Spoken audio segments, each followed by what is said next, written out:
jumpa lagi di TOS bersama saya Andi Prasetyawan, dan nanti selama 30 menit ke depan Anda akan saja menggali informasi langsung dari tempat kejadiannya. Dan pemirsa, saat ini saya berada di Tanggul Lumpur Sidoarjo begitu ya. Yang diinformasikan memang beberapa minggu ini tanggul ini mengalami krisis begitu. Nah, nanti selama 30 menit ke depan kita akan ngobrol-ngobrol dengan Humas PPLS. Kira-kira sejauh apa sih krisis yang sedang dihadapi oleh tanggul ini? Dan ini saya sudah bersama dengan Pak Ahmad Kusairi. Selamat sore Pak Ahmad Kusairi. Selamat sore Mas Andi. Ya, Pak Ari, beberapa minggu ini ada informasi, bahkan mungkin juga sudah diumumkan bahwa tanggul yang ada di bawah kita ini krisis begitu dan mengancam jalur rel kereta api dan raya Porong yang ada di depan kita. Sejauh apa sih Pak krisisnya Pak? Sehingga banyak simpang siur, krisis apa kalau tidak secara kasat mata itu kokoh banget, tapi PPLS menginformasikan krisis gitu Pak. Ya, sekarang kita berdiri itu di ketinggian plus 12. 12 artinya bagaimana itu? 12 meter di atas permukaan laut. Artinya apa? Bahwa kita melakukan peninggian 1 meter dari tinggi tanggul yang sebenarnya adalah 11 meter di atas permukaan laut. Baik, kalau bicara krisis mungkin bisa dilihat ya. Kemarin jarak antara muka lumpur dengan muka tanggul itu hanya tinggal 35 cm. Oke. Ini kan berbahaya. 35 cm. 35 cm ini berbahaya karena kita khawatir bahwa lumpur nanti akan melimpas keluar dan langsung berbatasan dengan rel kereta api dan jalan raya Porong. Itu yang dianggap krisis tadi. Nah, artinya ketika kita berbicara kritis atau siaga adalah ketika sewaktu-waktu lumpur itu akan mudah melimpas, meloncat, sehingga mengakibatkan jebolan tanggul maupun longsoran tanggul. Kalau secara kasat mata ya Pak ya, di belakang kita ini lumpur sepertinya kering, kaku begitu ya. Ya kaku begitu. Nah, logika kok bisa lepas itu seperti apa sebenarnya? Ya, baik, saya akan mencoba menjelaskan bahwa ancaman lumpur dari awal kemunculan dan sekarang itu berbeda. Ketika kita 3 tahun yang lalu ya, kenapa kita selalu berbicara walking, jagaan muka lumpur dan muka tanggul? Karena memang waktu itu lumpurnya cair.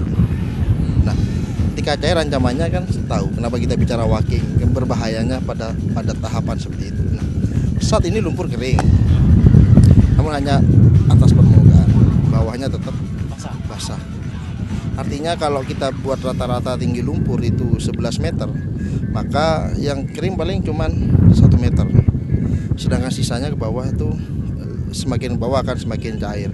Mungkin yang berbahaya adalah tekanan di samping itu ya, yang membuat tanggul nanti kedorong. Nah, perlu saya jelaskan juga bahwa ketika lumpur ini sudah mendekati level sama dengan muka tanggul, maka kekhawatiran kami kan terjadi yang namanya limpasan.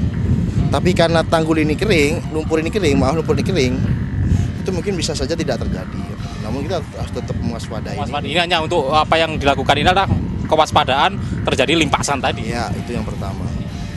Kemudian yang kedua adalah bahwa kita harus mengurangi volume dalam kolam utama. Ada 6 kapal keruk. Mana nih Pak letaknya? 3 di titik. Oh, di sana itu ya. Oh, itu di 25 ya. Oke, terus. Yang itu yang ada bangunan kecil-kecil itu ya. Di sana ya. Oh, masih di sana lagi. Ya. Oke. Itu di 42 ada 3 juga. Yang kemudian kita juga melakukan penyodetan di tanggul titik 69 dan 70. Di mana ini? Di daerah Ketapang dan sebelah sana ya. Sebelah utara. Ada 3 titik yang kita sudet atau kita bedah untuk bisa mengalirkan lumpur ke wilayah Ketapang dan Kedungbondo. Itu dalam bentuk apa? Air atau dalam bentuk lumpur? Lumpur. Dalam bentuk lumpur. Dilepas dari tanggul ini. Tanggulnya kita sudet sehingga lumpurnya lari ke sana. Artinya itu untuk bisa ngurangin lumpur yang berada di dalam kolam utama. Harapan kami adalah bahwa ini nantinya tidak akan membuat tanggul ini kritis, ya kan? Sehingga ketakutan yang dikhawatirkan oleh masyarakat banyak bahwa lumpur nanti akan melimpas dan akan mengenai jalan raya Porong rel kereta api itu tidak terjadi. Oke, kita akan diskusi di segmen berikutnya. Ada beberapa pertanyaan yang ingin saya sampaikan. Kabarnya di sini sudah tidak boleh ada pengunjung, tapi di belakang kita ada beberapa pengunjung tadi yang nongkrong-nongkrong. Nanti kejelasan seperti apa? Tetap saksikan TOS setelah berikut ini.